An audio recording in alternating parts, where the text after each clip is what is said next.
Le Seigneur soit avec vous. Évangile de Jésus-Christ selon saint Matthieu. En ce temps-là, Jésus disait à ses disciples, « Ne pensez pas que je sois venu abolir la loi ou les prophètes. Je ne suis pas venu abolir, mais accomplir. Amen, je vous le dis, avant que le ciel et la terre disparaissent, pas un seul iota, pas un seul trait ne disparaîtra de la loi jusqu'à ce que tout se réalise. Donc, celui qui rejettera un seul de ces plus petits commandements et qui enseignera aux hommes à faire ainsi, sera déclaré le plus petit dans le royaume des cieux. Mais celui qui les observera et les enseignera, celui-là sera déclaré grand dans le royaume des cieux. » Acclamons la parole de Dieu.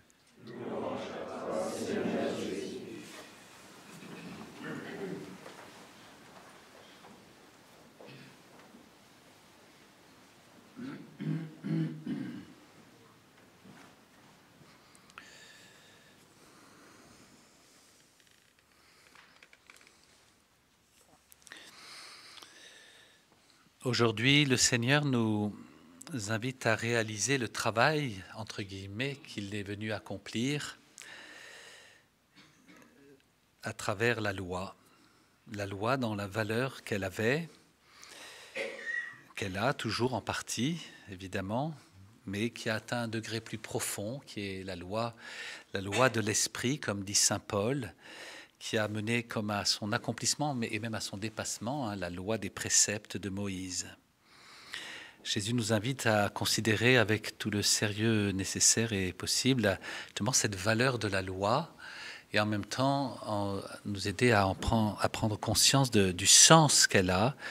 La loi n'est pas une finalité, elle n'est qu'un moyen pour atteindre l'union à Dieu. L'union à Dieu qui est au fond tout le chemin de notre vie. Si on s'attache à la loi pour la loi, je m'excuse pour les juristes, mais ça deviendra vite fatigant. Vite, en tout cas pour moi, c'est pas ma forme de pensée, quoi. Et donc, chacun la sienne, hein, mais même pour les juristes, on doit aller plus loin que la loi, on doit aller à celui qui est le juge de tout. Celui qui est le juge de tout, celui qui veut nous unir à lui et pour qui la loi, justement, est plus qu'une loi, elle est une sagesse.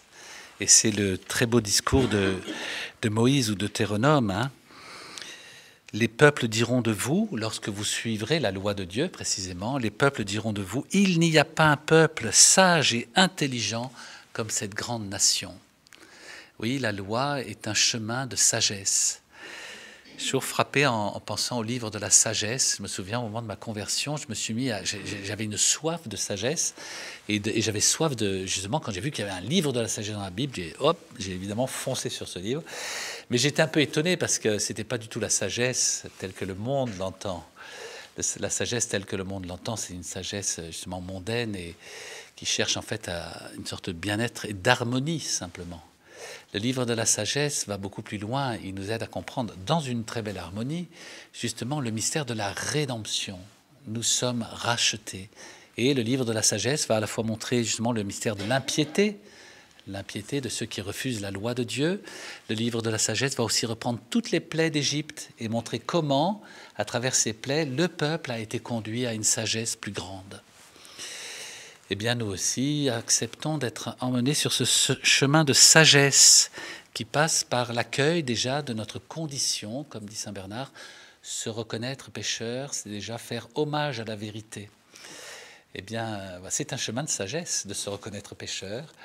Demandons cette grâce en ce temps de carême, précisément d'accueillir cette loi de Dieu comme un chemin pédagogique à travers lequel le Seigneur nous conduit dans la sagesse, à l'union avec lui. Il n'y a pas d'autre but, mais cela nous demande aussi d'accepter précisément dans l'union à Dieu, de suivre le chemin du Christ qui passera par le chemin de croix et le calvaire pour nous conduire à la gloire de la résurrection.